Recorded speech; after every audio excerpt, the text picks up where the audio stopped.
के बहन मायावती जी, राष्ट्रीय अध्यक्ष बसपा की, और युवाओं के दिलों के सम्राट आकाश आनंद जी ने मुझ पे विश्वास दिलाया, मुझे पे विश्वास जताया और मुझ जैसे एक छोटे से कार्यकर्ता को एक समाज के बहुत बड़े परिवार में मिलवाया। बड़े परिवार के रूप में आज मैं धन्य हो गया। लेकिन कुलदीप कुमार और आम आदमी पार्टी की सोच एक ही लगी। आज मैं कहूँ सीधे लफ्ज़ों में तो भारतीय जनता पार्टी जिस तरीके से एक विचारधारा इस देश को देना चाहती है, वही विचारधारा आज आम आदमी पार्टी में हो गई है। यानी दलितों को, मुसलमानों को आप गालियाँ दो, बुरा भला कहो और वोट पाओ, एक विशेष वर्ग की वोट पाओ।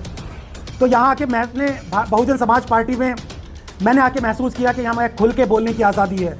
एक ही शख्स है आकाश आनंद जी, जो इस तरह का में आके डाल के इन फिरका परस्ती ताकतों को मात दे सकते हैं, जो अपने समाज के लिए आगे बढ़ा सकते हैं पार्टी के अंदर। सर, अत्याचार सहार बोलने की हिम्मत थी, तभी तो मैं यहाँ पे हूँ। मीडिया के बंधुओं, सबको आदाब, जय भीम। मैं आज अपने आप को बहुत हर्षित महसूस कर रहा हूँ कि बहन मायावती जी, राष्ट्रीय अध्यक्ष बसपा की, और युवाओं के दिलों के सम्राट आकाश आनंद जी ने मुझ पे विश्वास दिलाया, मुझे पे विश्वास जताया और मुझ जैसे एक छोटे से कार्यकर्ता को एक समाज के बहुत बड़े परिवार में मिलवाया। बड़े परिवार के रूप में आज मैं धन्य हो गया। मुझे यहाँ पे आके मेरे पिता स्वरूप, मेरे बड़े भाई के स्वरूप डॉक्टर अशोक सिद्धार्थ जी मुझे मिले, जो मुझे बिल्कुल हर तरीके से ऐसे समझा रहे जैसे मेरा सगा बड़ा भाई हो। मुझे प्रदेश के अध्यक्ष लक्ष्मण सिंह जी, प्रदेश के उपाध्यक्ष सतीश चौधरी जी, प्रदेश के महामंत्री योगेश जी और तमाम साथियों से मेरी मुलाकात हुई तो सच मानिए मुझे ऐसे लगा कि मैं कहीं शायद भटका हुआ था और मैं वापस अपने घर में आ गया हूँ। आज मुझे सच में एहसास हो गया कि एक वो पार्टी थी जहाँ कार्यकर्ता अपने वजूद के लिए लड़ रहा था, जहाँ कार्यकर्ता अपने लिए खुल के नहीं बोल सकता था।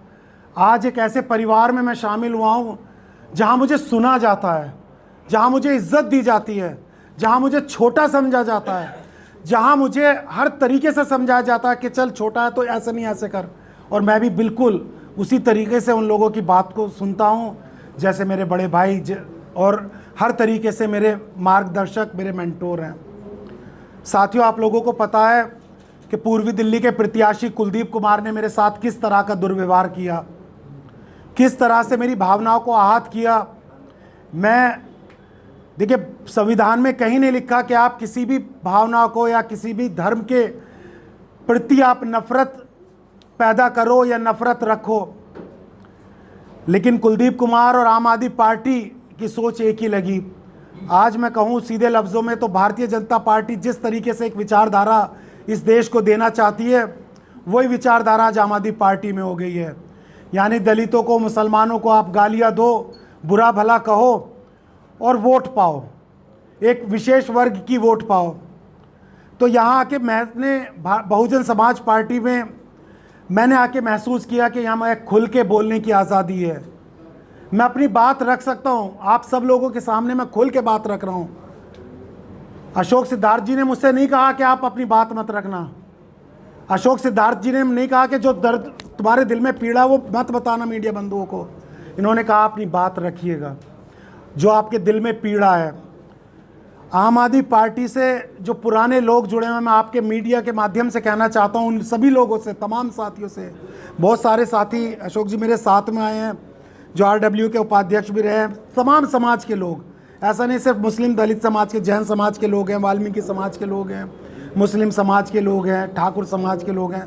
तमाम समाज के लोग जो मेरी पीड़ा को समझ रहे हैं, वो मेरे से आ रहे हैं, मिल रहे हैं और मुझे आश्वासन दे रहे हैं कि नहीं वकार भाई, आपके साथ गलत हुआ था और हम आपके साथ हैं।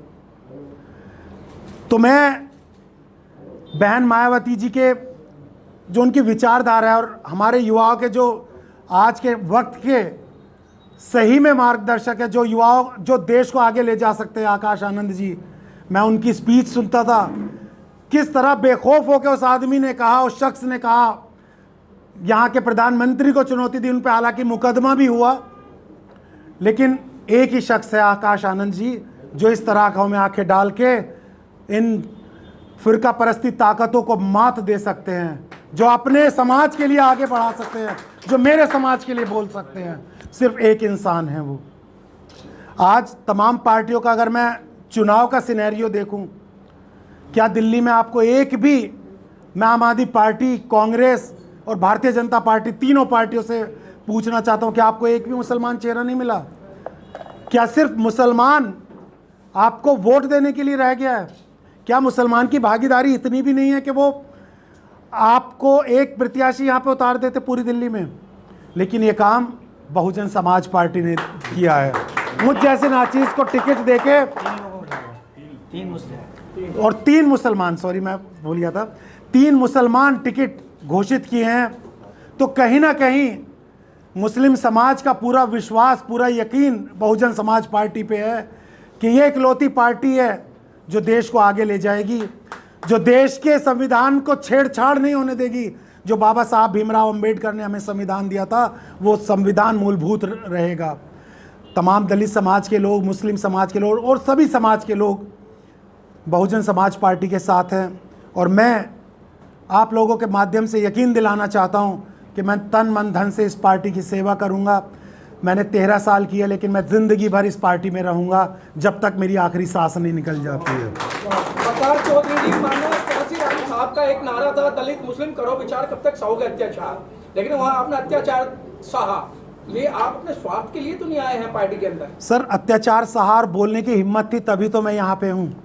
ये मैं पर्सनली नहीं आया हूँ। जब देखा कि यहाँ पे मुसलमानों की और ख़ास तौर से उन कार्यकर्ताओं की अनदेखी हो रही है जो बेचारे अपनी वजूद की लड़ाई लड़ रहे हैं, तभी मैं इस पार्टी में आया। और मैं पूरे उस इंसिडेंट में एक शख्स नितिन त्यागी, जिनका बहुत बड़ा रोल था, मैं आपके माध्यम से उनको भी कहना चाहता हूँ कि अगर आपका ज़मीर जाग जाए, नितिन त्यागी जी पूर्व विधायक है लक्ष्मी नगर के, तो मेरे बारे में ज़रूर बताइएगा कि कितनी पीड़ा के साथ आपके साथ में आया था उठ के, कितनी पीड़ा थी, कैसे मैं रो रहा था जब मैं कुलदीप कुमार के यहाँ से आया था। कई सारे लोग ये सवाल उठा रहे हैं कि आप लगातार कुलदीप को हराने के लिए जित पर अड़ गए थे और कोई बात करने को चलिए मानते हैं कि राजी नहीं हुए। हम सब लोगों ने आपको कवर किया शुरू से ही, पूरे घटनाक्रम पर हमारी नज़र रही है। तो क्या अब आप वाकई में अब हराने के लिए यानी